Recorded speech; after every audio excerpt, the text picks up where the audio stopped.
এটা এমন একটা নাস্তা আইটেম যেটা তৈরি করার পর নিমিষেই শেষ হয়ে যায়। আমি আমার পরিবারের জন্য বানিয়েছি। একটু বেশি করেই বানালাম যেন ২-১ দিন রেখে খেতে পারি। কিসের ২-১ দিন রাখবেন? বানিয়ে কফির সাথে সার্ভ করেছি, নিমিষেই শেষ। সো আপনিও চাইলে কিন্তু এটা একবার বানিয়ে দেখতে পারেন। আপনার পরিবারের সবাই কিন্তু ভীষণ পছন্দ করবে। আজকের পর্বে ২ ভাবে বানিয়ে দেখাবো, ওভেনে এবং ওভেন ছাড়া। ওভেনে তৈরি করলে বলে ওভেন ছাড়া বানিয়ে দেখান, ওভেন ছাড়া তৈরি করলে বলে ওভেনে বানিয়ে দেখান। তো ২ ভাবে বানিয়ে দেখিয়েছে। আরেকটা বিষয় সেটা হচ্ছে আপনি ব্রেড ক্রোসান্ট কিসের সাথে খেতে বেশি পছন্দ করেন? অবশ্যই কমেন্ট সেকশনে লিখে জানাবেন। কফি, চা নাকি অন্য কিছু?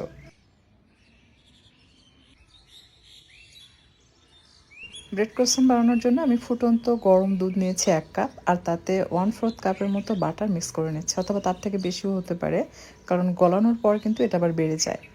দিয়ে দিচ্ছি ময়দা ২.৫ কাপ। আপনি চাইলে আটা দিয়েও এটি বানিয়ে নিতে পারবেন। ১ চা চামচ লবণ দিয়ে দিয়েছে। আমি ৪ টেবিল চামচ ভর্তি করে চিনি দিয়েছি। সমান করে নিলে ৫ থেকে ৬ টেবিল চামচ নিতে হবে। যদি একটু বেশি মিষ্টি খেতে পছন্দ করেন তো ৬ টেবিল চামচ দিবেন।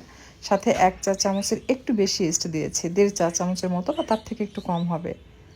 এখানে টোটাল কিন্তু আমার ৪ কাপ ময়দা লাগবে ডোটা তৈরি করতে। বেশ কিছুক্ষণ ঢেকে রাখার পর দেখুন বাটার যখন গলে যাবে, সেই পর্যায়ে অ্যাড করতে হবে ডিম। আর এই পর্যায়ে কিন্তু দুধ কিছুটা ঠান্ডা হয়েছে, মানে হালকা গরম। উষ্ণ গরম থাকতে ডিম দিয়ে এটাকে মিক্স করে, এটা ময়দার সাথে মিক্স করে ডো তৈরি করে নিতে হবে। আপনি চাইলে কিন্তু তেল দিয়েও তৈরি করে নিতে পারবেন, বাট এটা বাটার দিয়ে তৈরি করলে খুব সুন্দর একটা ফ্লেভার পাওয়া যায়, যেটার জন্য খেতে কিন্তু খুবই ভালো লাগে।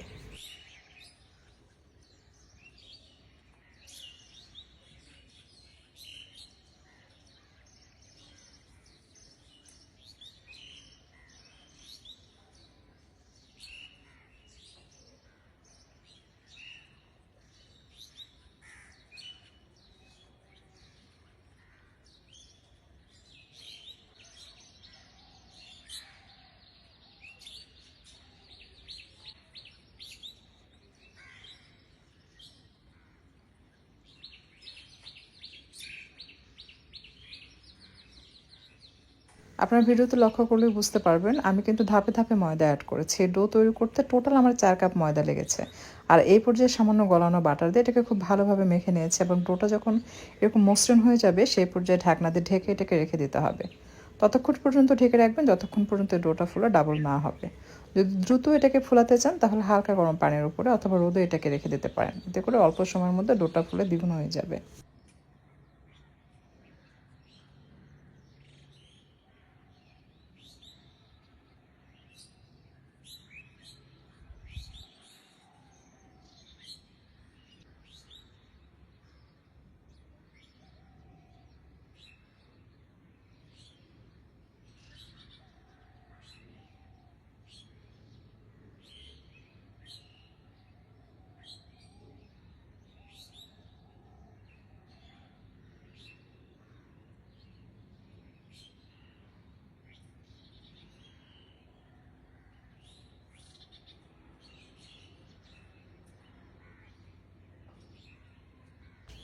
বড় করে একটু মোটা করে রুটি বেলে নিতে হবে। নরমালি পরোটা আমরা যেরকম বেলি তার চাইতে একটু মোটা করে বেলবেন। এরপর এটাকে আমি ৮ ভাগে ভাগ করেছি। মাঝখানে একটু চিড়ে দিয়েছি, এরপর ভাঁজ করে নিচ্ছি। যেটা আপনি ওভেনে বেক করবেন সেটা জাস্ট এভাবে ফোল্ড করবেন, আর কোনো কিছু করতে হবে না।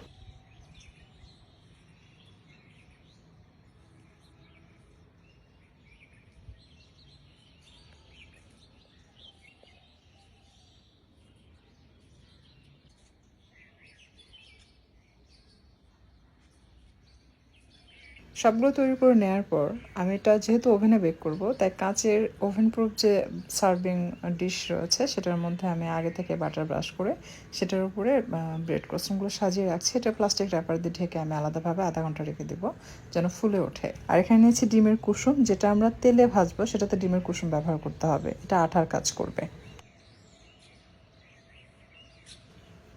আমি ডিম লাগিয়ে নিচ্ছি মাঝখানে। যখন আমি এটা ফোল্ড করব তখন এটার সাথে লেগে থাকবে, তেলে ভাজার সময় আর খুলে যাবে না। এটা যদি জাস্ট এমনি যেমন ওভেনে বেক করার জন্য রোল করেছেন ওইটা যদি তেলে ছেড়ে দেন তাহলে ওই যে রোল করেছেন ওইটা কিন্তু খুলে যাবে। তাই যেটা তেলে ভাজার জন্য রেডি করবেন সেটার মাঝখানে কিন্তু এভাবে ডিম লাগিয়ে নিতে হবে। এটা আঠার কাজ করবে, আপনি ভাজার পর দেখবেন একটু খুলবে না, খুব সুন্দরভাবে লেগে থাকবে। আর এই ক্রোসেন্টগুলোর যে শীট সেটা যত লম্বা হবে আপনার ক্রোসেন্ট তত বেশি রোল করবে এবং সেটা তত বেশি দেখতে সুন্দর হয়।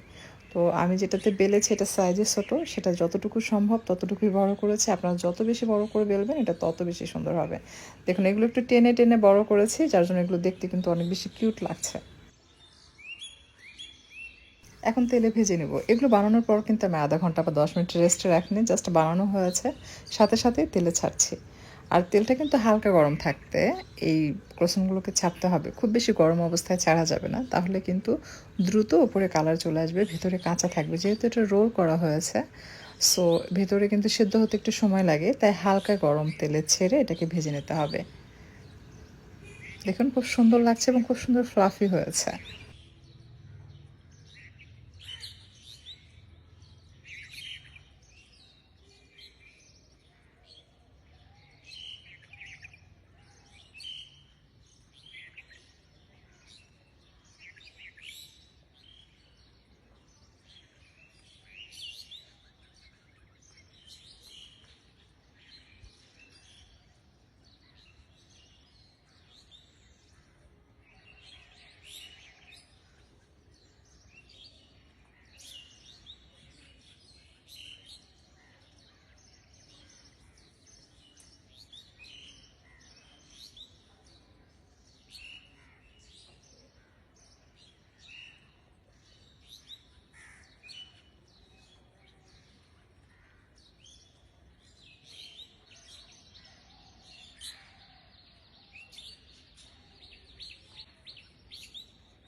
আমি ৪ কাপ ময়দার যে পরিমাণ ডো তৈরি করেছি তাতে কিন্তু ৩টা রুটি বেলেছি।